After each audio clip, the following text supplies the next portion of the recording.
the evidence of the system's intention is exactly how the system is showing up. There's not a uh, there's not an idea. In some ways, people think a lot about fixing, about how we can sort of fix our society, right? And so this is how we could enter into this.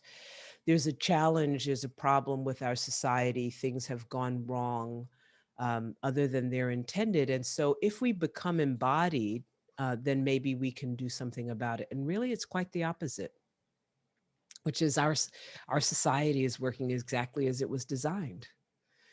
It is deeply embodied, and we are habituated, and in such a way, and habituated and embodied are pretty much the same thing. In that, if one could make to try to create some idea that excuse me, that gives us the some language so that we can create a division. We could say that, habituation is when it's unconscious, and perhaps embodied is when we have done something so consciously that it also becomes unconscious, right? And so um, we could create a dichotomy of like the embodied as good and habituated as bad, or habituated as maybe not bad but unexamined. But nevertheless, at the core of them, they're really the same thing. A way of practicing, a series of practices that each of us engage in. And even those of us that think of ourselves as wildly creative and, disinclined to follow the rules and follow the order of things, we still have a set of practices. The way that we get out of bed in the morning.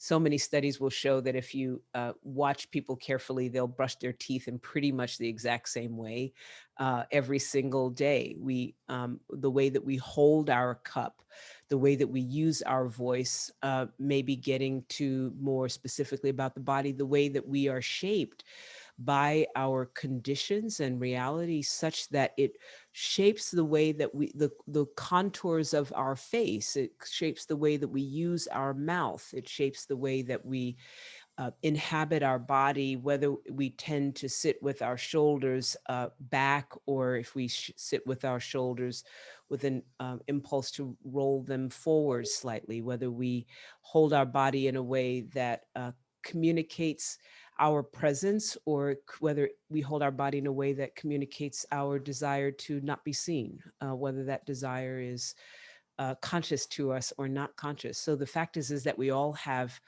myriad practices, a ton of them, a ton of them. It's a kind of fascinating exploration to look over your life and say, oh, what am I embodying? What am I embodying?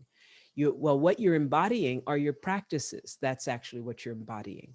And what your practices are the things that you do with regularity, with rhythm, in your life, in some kind of rhythmic thing that you perform in your life with consistency. And also it tends to be in context, right? And so we have different practices for different contexts.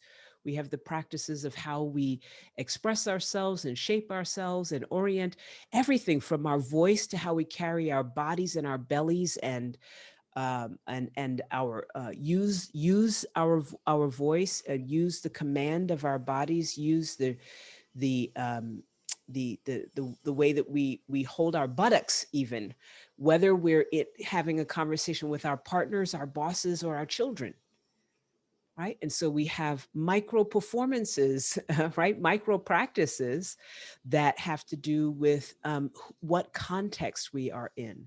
And so we have practices that are contextual, which could kind of fool us to think that we don't have practices, that we're doing things, in all sorts of different ways.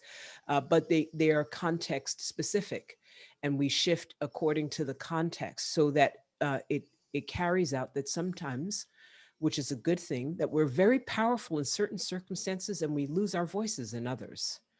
That we are willing to show up and say a thing and speak, and then in other situations, we could feel stuck. We are able to unpack the situation around us, to recognize when things are happening that are untoward, unfair, inequitable. And in other situations, we have embodied I like to say, the instructions of oppression, the instructions of domination, so that we can't even see it happening. It just misses us. It just misses us, which creates a new set of challenges, because for other people that may be at uh, under the thumb, if you will, of those forms of domination or oppression, in those contexts, they're actually really attuned to being able to see. And so amongst the people that we care for, or in relationship, we get a dynamic of being with people that we saw as powerful, we saw as able to see things, to recognize things, to step into it, and then we see them wither and disappear in the presence of the some kind of expression of domination or oppression upon our bodies. And then our relationships are fraught. Our trust with each other is fraught. The relationship and trust that we have with ourselves as those people that have witnessed inequity, and we quote unquote know better. We know better, and we feel the disappearance of our ability to speak. What I'm here to share with you is that is by design. That is by design, and it is a deep design. It's a rich design. I'm looking at Erin Wiles' image.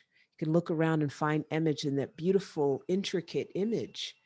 And I would say that the design of domination and oppression is as rich as that design of Erin's image. That there is, it's a blue image for those of you that are searching around looking for it, that it is as rich and it is intricate. And I would, it sort of freaks people out when I say that. I would say that it's almost genius, that it has a kind of genius to it in its efficacy, in its insidiousness, in its persistence, in its capacity to enter into and inhabit the bodies of people that actually have a spoken and named intention to do and be otherwise. That has to be a pretty fantastic design. And it's actually, I find it helpful to be honest about that, rather than to let a kind of childishness take over me, where I just go, oh, that's that's bad and dumb, and everybody that there participates is bad and dumb and stupid, and they don't really know what they're doing. And those of us that, have the good ideas about the world and how to save it, we're righteous and right, and we really know what we're doing. Well, guess who's winning right now?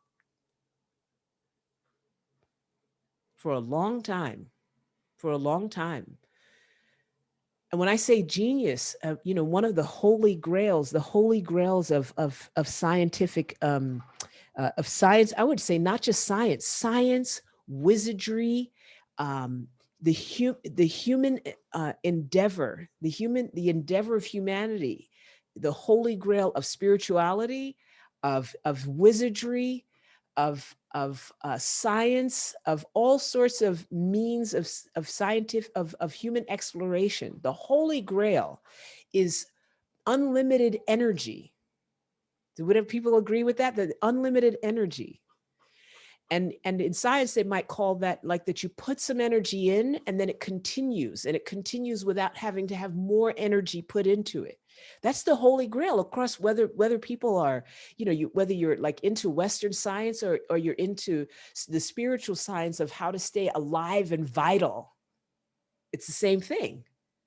That energy entered into the body, into the being, right, in the form of breath, or the form of chi or ki or prana, whatever name you give to it, the life force. If the gods whispered breath into you, whispered life into you, whatever form you take, it's the same thing. That energy got in, and we're trying to extend it forever. Well, let me give you a disturbing reference. Oppression and domination are as close to perpetual energy as we have ever seen. That there was a design that was entered into, that was been formed and added to, and it just keeps it just keeps rolling. It keeps rolling. It inhabits our bodies, our beings, our minds. It becomes embodied. It becomes embodied. And even in the face of our intention, our desire, even our effort to do something different. I like to say to people all the time, I'm like, you do know that we're not the first people that got here and said, this misogyny, patriarchy, racial oppression, domination thing, it's probably not a good idea. Maybe we should do something different. This whole like squelching the earth, dominating the earth, extracting, this is not a good idea. We should do something different. And here we are. Here we are in the face of such devastation, in the face of such impact. At least some of us believe that we're even having an impact on our environment. The only species that destroys their own habitat, the only species that destroys their own habitat. And we have evidence of it, and we can see it. We can see it sometimes in our own homes, frankly. We don't even need to go and look at some big planet. We could see it in our own bodies. We can have a habit of something and it makes us, cough or feel ill, and yet, right, our some other part of us, we're bifurcated. Our embodiment is, we're bifurcated in some kind of way that our brains will forget. Yeah, I'm hurting myself over on this side of my body while I do this whatever thing on the other side of my body. And I'm not a fan of making, particular vices of ours worse than others. They're all our vices. Maybe it's maybe the vices that you're casting your attention onto someone in such a way that you're belittling yourself, and that's I think in so many ways, a far more devastating habit than lots of the vices that we tend to point to when we talk about vices.